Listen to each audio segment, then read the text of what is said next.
In this video, Sam Shamoun debates delusional Muslim woman on Quran's view of women. Actually, he showed me some links that was related to Islam, and that was not true. Like so what? I explained it. What wasn't Like, true? okay, he sent me a link, and it says in there in that link that Islam says to promote, beating women and everything. That's So in I Surah don't- An-Nisa. Open it up. Do you have your Quran? I don't have a Quran right now, but the verse, every verse in Quran, it is not, the meaning is not literal. Well, if it I does give not you relate to the this. hadith, young lady, if I give you the Sorry? hadith of your prophet and I give you the commentators, they explain it that you can beat your wife. Okay. I understand what you're trying to say, but it is not entirely true. It says in Quran to beat them only if they welcome other men. So The you're non-married, slow they are down. not Slow, married. But young lady, slow down. You're speaking too fast. So Mhm. you're saying you can only beat them if you feel rebellion. So you're admitting a woman can be beat, right? not it also says it also explains in Hadith that there is a word written next to it which means lightly. It means No, that you there can is not. strike the women No, there lightly, isn't. and it only belongs Okay. to that era. Young lady, Like the young lady. yeah. No, it doesn't. I've studied your deen and I've studied your hadiths. Sahih Bukhari says that a woman was beaten so bad she had a green mark on her body. This is what they've taught you. No, that's not true. I know this is what they teach you, but that's okay. But even beat lightly. So you're looking forward to the day that you get married to a man, and if he fears you're rebellious, you're okay with him to beat you lightly? Can you beat him lightly too? Let me no, you are getting it wrong. Let me, What you I'm are getting wrong? I'm interpreting asking it you in a question. different way. I'm asking you a question. No, okay, let me answer to your question. No, I won't allow it. You won't allow it, but how can you? It's not your right. It's only, let me release again. The only thing that is mentioned in the ayat, the verse from Quran, it says that you can beat them lightly. It's not like No, it hitting doesn't say them or lightly in the beating them Quran. properly. No, the Quran doesn't say lightly. That's the Arabic word is idrbuhunna. It doesn't say lightly. No. Like the Quran, every ayat, it has different meaning. Okay, and there is a book written which explains every verse written in Quran. I and have in the that hadiths book, of your it prophet. explains- I have the hadiths of your prophet. Your prophet says Okay, no. okay. The source is authenticated. Yes, it's Sahih Bukhari, Sahih Muslim, Sahih. It's Sahih. Okay, wait.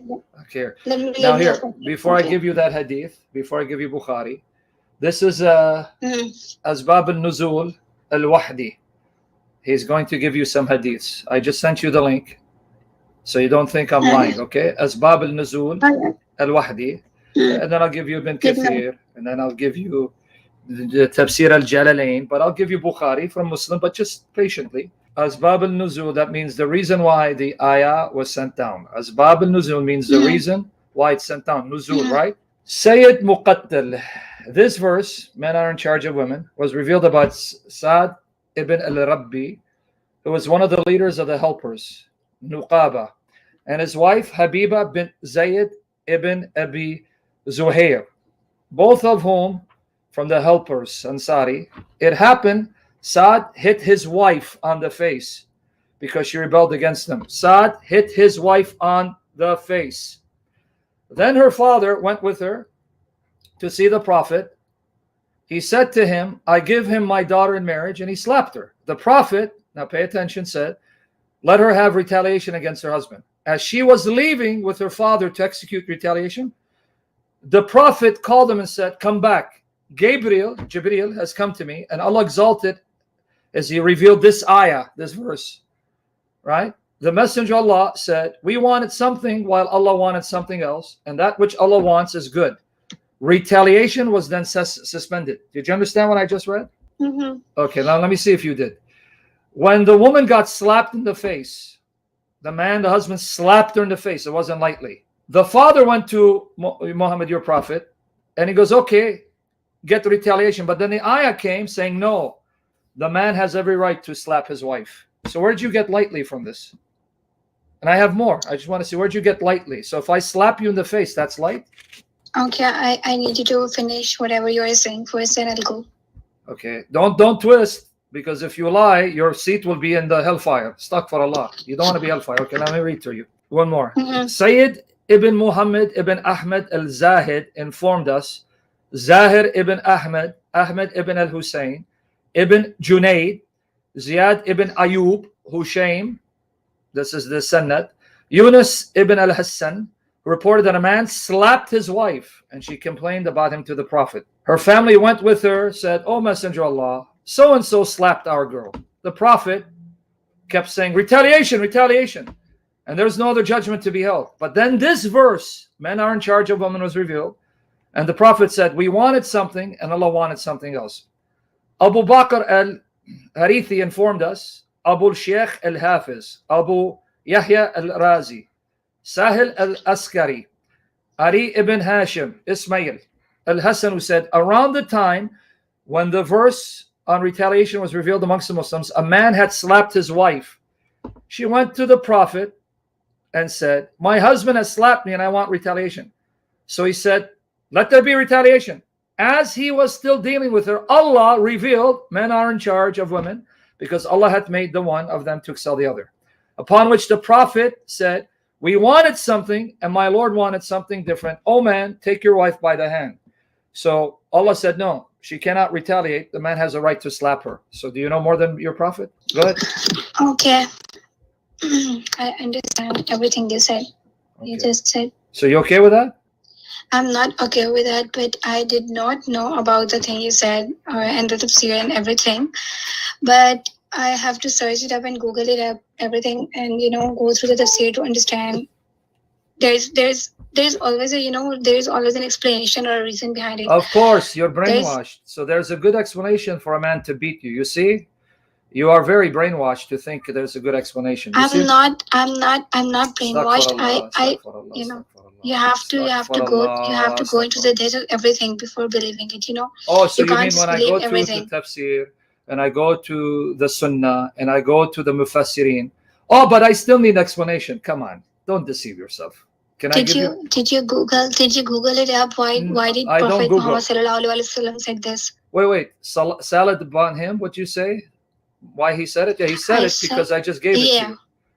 Did you hear why? I just read to you why. When a man slapped his wife and Muhammad said, get retaliation, Allah said, no, because men are in charge of women, they can beat their wives. What are you asking? I just gave you the reason. You didn't give me the reason. I gave it to you. Asbab al-nuzul. So do you know the reason? Okay. I understand. Okay. You came with the preparation. You searched it up. You have everything. You have to see it and everything. But I didn't know about it. Okay, now let me give you Bukhari. Let me give you Bukhari. Ready? Narrated Ikrima. Rifah divorced his wife. So Rifah divorced his wife. Whereupon Abdurrahman bin Az-Zubayr al-Qurazi married her. Aisha said that the lady came wearing a green veil and complained to her of her husband and showed her a green spot of her skin caused by beating. He hit her so hard he left a bruise. And you'll read it later. You'll see I didn't make it up. It was the habit of ladies to support each other. So when Allah's messenger came, now pay attention to this. This is Aisha, right? Then I'm going to ask you something about Aisha. When Allah's messenger came, Aisha said, I have not seen any woman suffering as much as the believing woman. Look, her skin is greener than her clothes. So she's upset, Aisha, because this woman got beat and the man left a bruise on her body. And look what she said here. It's in the comment section. I'll put right there. I just put it for you. You see it? Okay, I can see it. Okay, now you see, now look what she said. Look, her skin is greener than her clothes. And look what she said. I have not seen any woman suffering as much as the believing woman. In other words, the Muslim woman, they suffered more than unbelieving women. That's Aisha, not me. Now watch here. When Abdurrahman heard that his wife had gone to the Prophet, he came with his 2 sons from another wife. She said, by Allah, I have done no wrong to him, but he is impotent. Impotent means he can't be intimate with her in bed. And is as useless to me as this, holding and showing the fringe of her garment. Abdurrahman said, Wallahi, by Allah, oh Allah's messenger, she has told a lie. I am very strong and can satisfy her, but she is disobedient. That's what the ayah says, if you fear rebellion, and wants to go back to Rifah. She wants to go to her first husband. Allah's messenger said to her, if that is your intention, then know that it is unlawful for you to remarry Rifa unless Abdurrahman has had sexual intercourse with you. Then the Prophet saw two boys with Abdurrahman and asked, are these your sons? On that, Abdurrahman said, yes. The Prophet said, now he's talking to the wife, you claim what you claim, i.e. that he's impotent? Wallahi, but by Allah, these boys resemble him as a crow resembles a crow. Did you see your Prophet said nothing to the man about beating her so hard that he left a bruise on her body? Said nothing. He rebukes her for accusing him of not being able to satisfy her. So you okay if your husband beats you and leaves you a bruise on your body? This is the whole story. Here, gents. Here's a story of a man named Brady. Are you okay with a man beating a woman and leaving a mark on her body? I am asking you the story you copy pasted here. Do you know what the story was? Did you hear it? You read it. I heard you and I read it as well. I'm asking if it is the complete story. If it is. Yes, it's the complete story. Bukhari narrated. So you want me to call Bukhari and Jen and ask him? I know. Okay, I this know is Bukhari. Okay. So why he hit her? He hit her because she was rebellious and wanted to go back to her first husband. You read it right there, right? Okay. Can I talk now? It depends. If you're gonna lie, then I'm gonna have to get a Muslim man to beat you. Go ahead. You are a professor, okay? Even if I'm gonna lie, you're gonna know, of course, that I'm lying or something. Go ahead. I'm not professor. Go ahead. Okay, whatever you are. Yes. I'm just gonna tell you. I'm gonna give you an explanation. If you think I'm lying, just don't believe it. Okay. Waiting for your explanation. First of all, I believe in Quran. Okay. I believe in Hadith too, but I go through many sources to believe the source, if the source is authenticated or not. The Sahih Bukhari, there are many Hadiths in Sahih Bukhari which is not entirely true. No, that's a lie. You're lying. No. No, it's no. Let me correct you. No. You're lying. Let me finish. No, sister, I'm going to get you out of here for lying to me. I will quote your Muslim scholars. Okay, Jericho, tell your friend she's got to go. She's lying. She's a liar. She's brainwashed. She's a waste of time. I'm not brainwashed. Okay. At least let me finish. No, I don't want you to finish. I don't have time for you to lie. Get out of here, please. Go get beat up by your husband. Jericho, you got to get out of here because she's lying through her teeth. No Muslim says there's any weak hadith in Bukhari. They're all sahih, but some are ahad. So she thinks I'm stupid. Now I'm going to just prove to you she's a liar. I'm going to now quote a Muslim scholar. I'm going to give her now Sheikh Asim al-Hakim, who says to these Muslims who lie about Bukhari, if there's any weak hadith in Bukhari. See, so I can't deal with liars. Shame on you. You're 22. You want to lie to me because you want to defend your prophet having women like you beaten and treated like prostitutes. Shame on you. Don't ever lie to me again. Here, let me have Asim tell you. You just lied. You lied to my face. Mohammed Muskin Khan, in his translation, says that people tried to find fault with Bukhari and they could not find a single mistake in Bukhari. Why are you lying to me, young lady? Why are you lying to me? Can I give you a reason now? Can I give you a reason now? Can I explain why I'm lying or why do you think I'm lying? Well, you are lying, but go ahead. You are not even. Because I'm not here to listen to you to lie. Go ahead. There's a hadith. Okay, please can you hear me out in peace? Can you go ahead? Just hear me out for a second. Okay. He says that first of all, hold on. Listen to Sheikh Asim to tell you you're a liar. Sahih al-Bukhari authentic. Here, listen. Oh my gosh. He says that are all hadiths of Sahih al-Bukhari authentic, generally speaking, for the general public, for those who are not students of knowledge or scholars in the science of hadith, the hadith of Bukhari and Muslim are all authentic. Did you hear that? Did you hear what he said? Are you a scholar? Hold on. Are you a scholar? I'm not a scholar, but can you hear me out? No, I don't want to hear you out. First, can you listen to the reason why I'm saying this? Get out of here now. Go. You gotta go. Jericho, get her out of here, buddy. I don't have time for her because she wants to talk.